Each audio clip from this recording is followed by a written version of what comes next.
예, 여러분 반갑습니다. 프로그램 개발평가 제4강 2교시 시작하도록 하겠습니다. 앞서 프로그램 개발에 대한 기획에 관련된 설명을 했었습니다. 지금 시간은 사회복지 프로그램 개발을 위한 기본 정보를 파악하는 것이 무엇이고 이것이 어떻게 진행되는 것인지를 살펴보겠습니다. 다시 3장을 복습하겠습니다. 우리가 3장에서 사회복지 프로그램 설계와 개발에 관한 기초적인 이해를 하도록 하였습니다. 그래서 사회복지 프로그램 설계와 개발에 관한 기초 용어를 정리하였고요. 사회복지 프로그램 설계와 개발에 대한 전반적인 설명을 하였습니다. 그리고 기획이 무엇이고 우수한 사회복지 프로그램이 갖추어야 할 요건이 무엇인지 우리가 살펴보았습니다. 4장에서는 사회복지 프로그램을 개발하기 위해서 사전 정보를 파악해야 되는데 이 기본 정보를 파악하는 방법을 배우겠습니다. 이는 세 가지 정도로 나눕니다. 사회문제 분석 및 욕구 사정을 이해합니다. 두 번째, 이해관계자 참여를 통한 견해 청취에 관한 지식을 습득합니다. 세 번째, 상황 분석에 대한 요소와 절차를 파악하겠습니다. 오늘 수업은 실무에 이제 접근하는 첫 번째 단계입니다. 오늘은 이론적인 수업들을 전체적으로 진행을 하게 될 것인데 구체적인 어떤 정보 파악하는 방법에 대한 어떤 그 방법 도구에 대한 설명들은 다음 시간에 또 연결해서 설명을 드리도록 하겠습니다. 오늘은 사회문제 분석이 무엇이고 욕구사정이 어떤 것인지 그리고 이해관계자 참여와 상황 분석이 무엇인지를 살펴보면 것으로 가름하도록 하겠습니다. 제1. 사회문제 분석과 욕구사정입니다.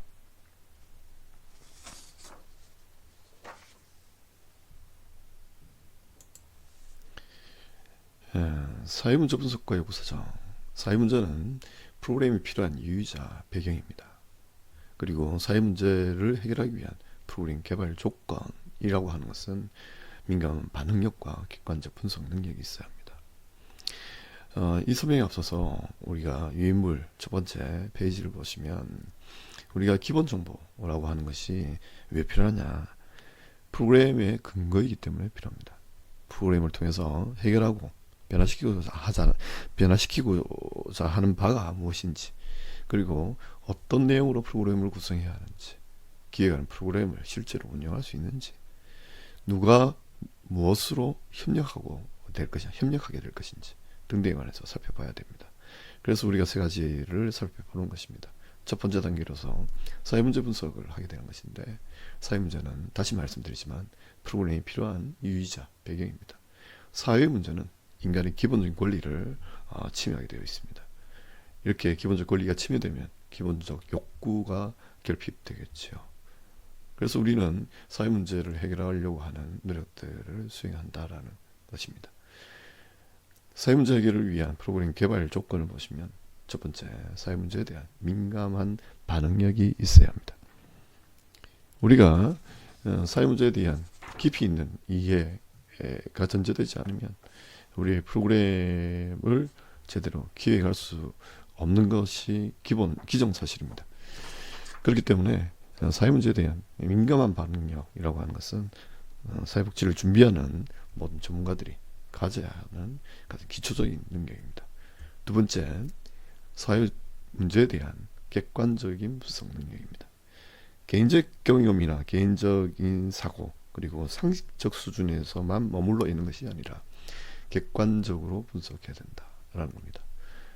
좀 거리를 두고 우리가 살펴볼 수 있어야 되고 조망을 하는 시각적 능력들을 가지고 있어야 된다. 관점을 가지고 있어야 된다는 겁니다. 사회문제에 관련돼서 우리가 살펴보다 보면 여러 가지 감정이 상할 때가 많이 있습니다.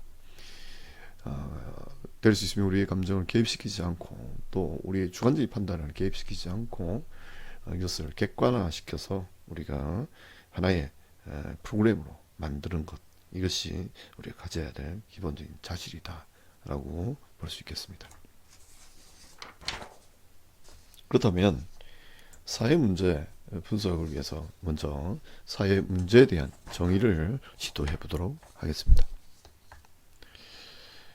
사회 문제론에서도 우리가 많이 배워왔지만 이것을 이번 시간에는 좀 간단하게 정리하겠습니다. 사회 문제란 첫 번째 사회적 가치, 그러니까 사회적 통념, 관습, 풍속 등등의 가치에서 벗어난 사안들을 사회적 문제라고 이야기합니다. 두 번째, 상당수의 사람들이 그 현상으로 인해서 부정적인 영향을 받을 때 사회적 문제라고 이야기합니다. 세 번째, 사회적 원인에 의해서 발생될 때 그것을 사회적 문제라고 이야기합니다. 우리는 지금 현재 개인의 문제를 다루는 것이 아니라 사회에 영향을 주고 사회가 원인이 되는 그런 문제들을 살펴보는 것임을 잘 기억을 하시기 바랍니다. 네 번째, 다수의 사람들 혹은 영향력 있는 소수가 문제로 판단하는 경우 사회적 문제다. 누가 이것을 사회적 문제라고 이야기하느냐? 다수의 사람들 혹은 소수의 영향력 있는 사람들이 문제로 판단할 경우를 사회 문제라고 이야기합니다. 다섯 번째, 사회 구성원의 상당수가 개선을 원하고 있을 때, 마지막으로 그 개선을 위해 집합적인 행동, 그러니까 사회적 노력이 필요할 때 사회 문제라고 우리는 본다. 이상으로 사회 문제에 대한 정의를 마치겠습니다. 다음으로 사회 문제의 기본 요건을 살펴보도록 하겠습니다.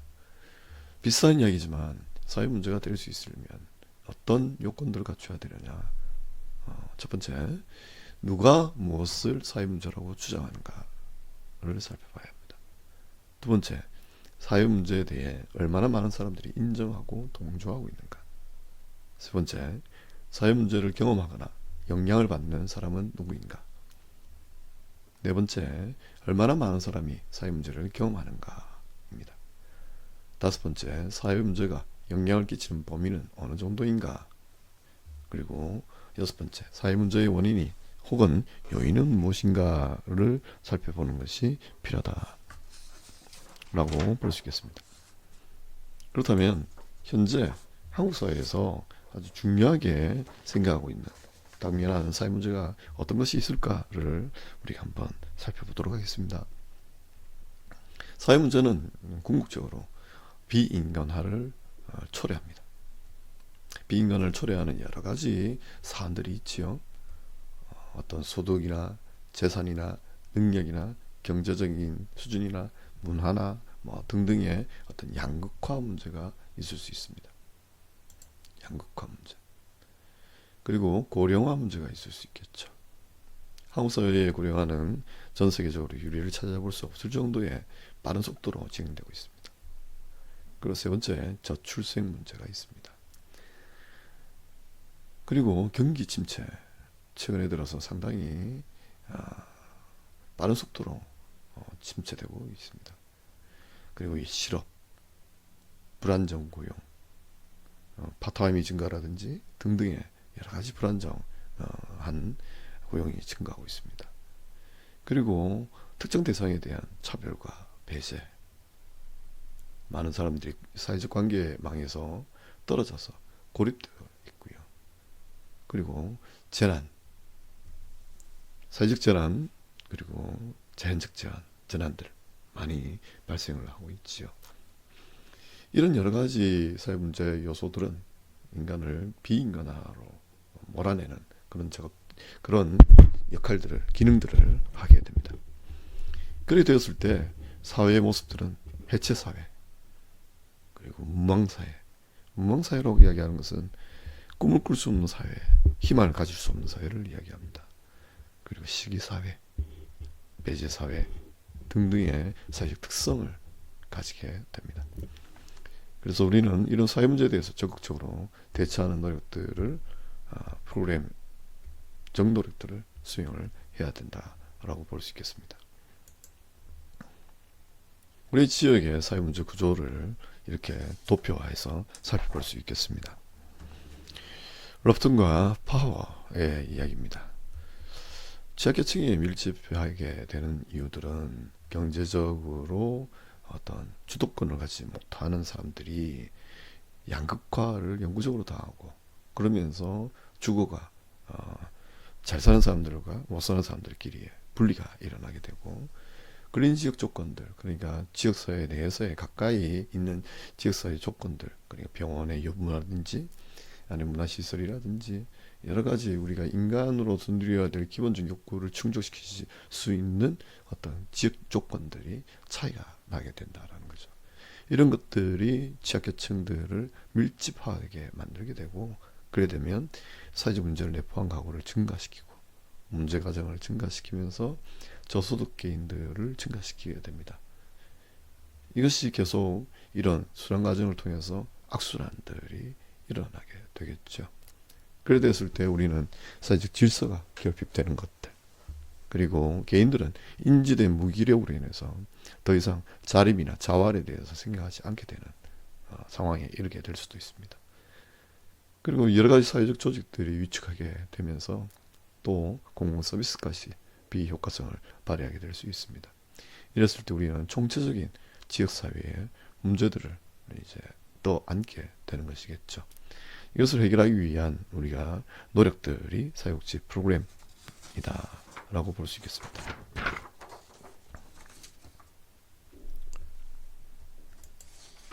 다음, 그러면 우리는 이런 프로그램들을 사회 문제들을 이렇게 예시로 살펴볼 수 있겠습니다. 우리 지역에서 만날 수 있는 여러 사회 문제들입니다. 빈곤, 불평등, 소외, 배제, 고립 등등등등, 그리고 인적재해, 자연재해까지 또 기타 여러 가지가 있을 수 있겠지요. 또 경험 대상이 누군지, 지역사회 전체인지, 지역사회 공동체의 일부인지, 그리고 가족일지, 노인들인지, 여성, 아동, 장애인, 청년, 이주민 등등이 있을 수 있습니다. 그래서 경험 대상에 따라서 사별 문제가 달라질 수도 있고요. 이 사별 문제에 가장 직접적으로 영향을 받는 대상들이 있을 수도 있겠지요. 그래서 우리가 이런 분류 리스트를 좀 보시면서 내가 가장 관심 있게 생각하는 사회 문제가 무엇인지를 또 고려할 수 있겠습니다. 그러면 우리는 사회 문제를 어떻게 바라보고 우리가 중요하게 여기는 사회 문제를 어떻게 선택할 것인가를 살펴봐야 합니다.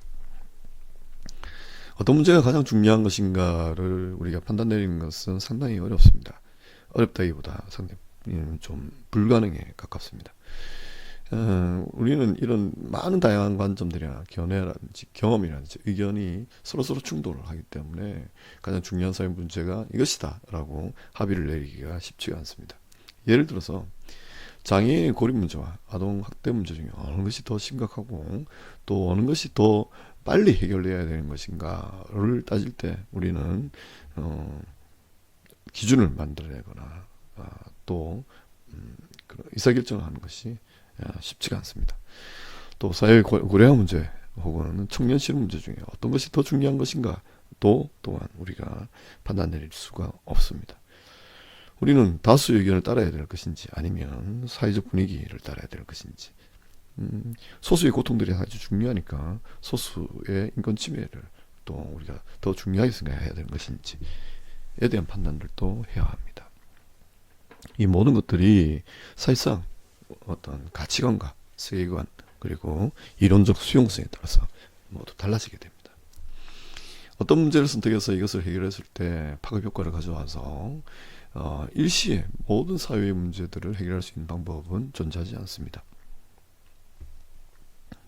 우리는 이 사회 문제들 중에서 우리 조직에 또 우리 사회복지사의 어떤 개인적인 철학, 가치, 윤리의 어떤 목적 부합성이라든지 그리고 이해 가능성, 그리고 실행 가능성, 예측 효과성 등을 기준으로 이 사회 문제들을 살피고 결정을 해야 합니다.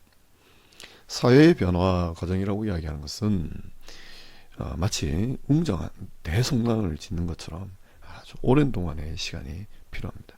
그리고 많은 사람들이 다양한 목적과 다양한 의도와 또 다양한 방법을 가지고 기술과 방법을 가지고 의지를 가지고 또 노력해야 완성 단계에 도달할 수 있는 인간화 과정을 이루는 과정이기 때문에 우리는 이런 완벽한 어떤 사회 문제의 해결 방식을 쫓는다기보다 우리가 할 수 있는 것, 그리고 우리가 가치롭다고 판단하는 것, 그리고 우리가 실제로 실행했을 때의 효과를 볼 수 있는 사회적 문제들을 선택하는 것이 필요합니다.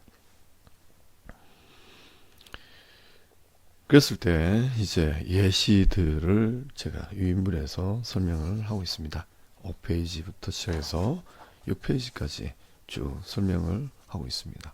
한번 여러분들이 자체적으로 보시면서 정리를 해 주시면 감사하겠습니다. 이런 사회 문제를 선택하는 것에 우리가 질문이 있습니다. 중요 질문입니다.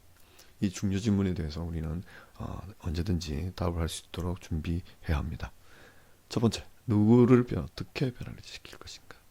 누구를 어떻게 변화시킬 것인가? 이때 그 누구는 당신이 소중히 여기는 사람인지 아닌지가 중요합니다. 여러분들이 소중히 여기는 사람들이 누구인지, 그리고 그 소중히 여기는 사람을 어떻게 변화를 시킬 것인지, 변화를 위한 방법, 준비, 의지 정도가 무엇인지를 미리 파악을 하고 정리를 해야 합니다. 그리고 끊임없이 프로그램 기획을 할 때 이 질문들을 떠올려야 합니다. 누구를 어떻게 변화시킬 것인가? 내가 정말 소중히 여기는 사람들의 변화를 나는 원하고 있는 것인가를 생각을 해야 된다는 것이죠. 자, 사회 문제에 대한 전반적인 설명들은 이것으로 간략하게 마치도록 하겠습니다. 욕구사정으로 들어가겠습니다. 욕구사정을 할 때 우리가 이것은 사회 문제와 욕구의 관계가 무엇이길래 우리는 욕구를 살펴보는 것인가, 전반적으로 체계적으로 살펴봐야 하는 것인가를 우리가 따져야 되겠죠.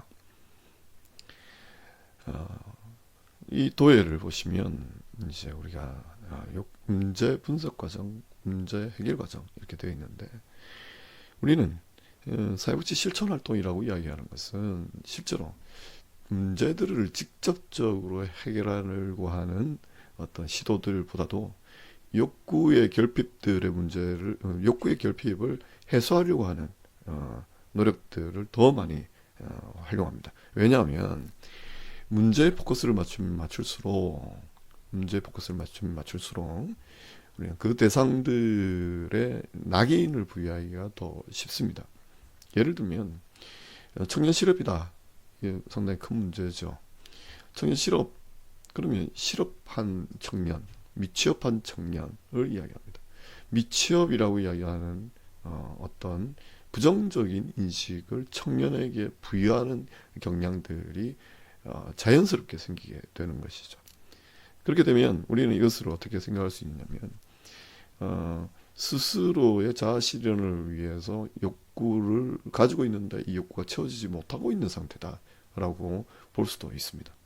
또 자신의 성장의 욕구들을 채워나가야 하는데 이런 취업의 기회가 만들어지지 않았기 때문에 성장 욕구가 결핍되어 있는 상태다라고 볼 수 있겠죠. 그러면 성장 욕구를 채워줄 수 있는 방안들을 만들어내는 것이 필요한 것이지, 청년 실업 문제를 일시에 해소할 수 있는 방안들을 만드는 것은 바람직하지 않다라는 경향성을 가지고 있습니다.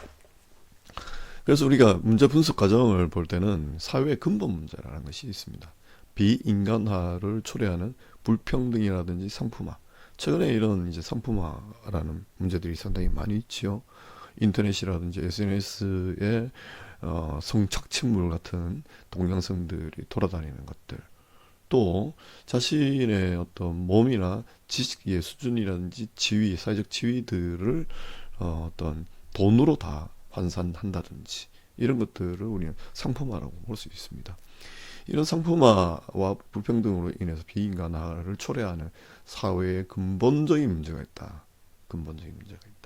이런 근본적인 문제는 사회의 어떤 기본 욕구, 사회적 인간의 기본 욕구, 심리 정서적 욕구, 성장 욕구, 관계 욕구, 자아 실현의 욕구의 결핍들을 가져오게 되고, 이런 결핍들은 다시 파생 문제를 가져오게 된다. 이때 파생 문제는 차별, 배제, 고립, 중독, 장애, 실업, 돌봄 부재, 사회해체 등등등등과 같은 하나의 증상과 같은 문제들이다라는 겁니다.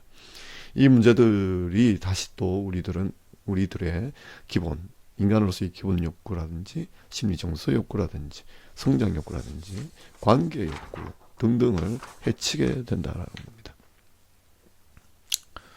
그래서 우리는 문제 분석을 할 때는 근본 문제부터 시작해서 욕구, 파생 문제, 욕구 단계로 문제 분석을 하게 됩니다. 문제 해결 과정은 어떠냐면 욕구를 해결하게 되면 파생 문제가 어느 정도 해소할 수 있게 되고 그런 근본 문제가 접근이 들어갈 수 있다. 근본 문제의 해결을 더 용이하게 쉽게 할 수 있다라고 본다는 것이죠. 이것을 예를 한번 들어서 보시면 사회문제와 욕구와 프로그램의 관계도입니다.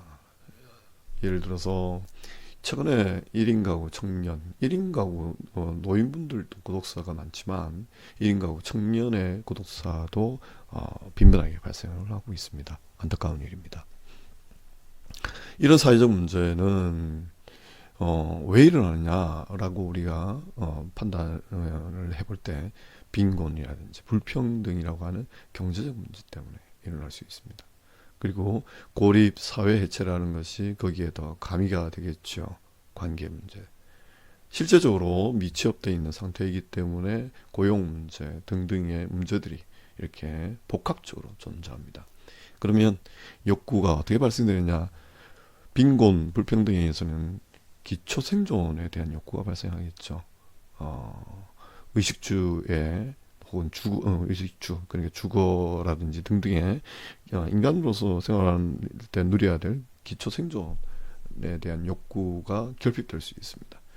그리고 고립이나 사회 해체는 다른 말로 소속과 애정의 욕구라고 또 표현을 할 수 있겠죠. 우리는 취업을 하고자 하는 것은 결국 나의 역할과 기능에 대해서 사회적으로 승인받고 인정받는 것입니다. 그렇게 되면 우리는 자존감의 욕구라고 볼 수도 있겠습니다. 이런 이제 욕구가 발생되었을 때 우리는 프로그램을 기획을 할 때 욕구를 우리가 판단, 사정을 했을 때는 기초생존 욕구에 대해서 생계지원이라는 프로그램이 있을 수 있겠지요. 또 소속과 애정의 욕구에 있어서는 주민과 관계 형성이라든지 아니면 가족과의 관계 형성, 또 의미 있는 타인들과의 관계 형성 등등이 우리가 시도해 볼 수 있습니다. 그리고 자존감 욕구라고 이야기하는 것은 또 일자리 창출로 어떤 일자리 창출 프로그램으로 우리가 또 이런 욕구들을 해소하는 작업들을 할 수 있게 됩니다. 자, 이번 시간에는 사회문제라는 것이 무엇이고 또 욕구와 프로그램의 관계가 무엇인지를 설명을 했습니다.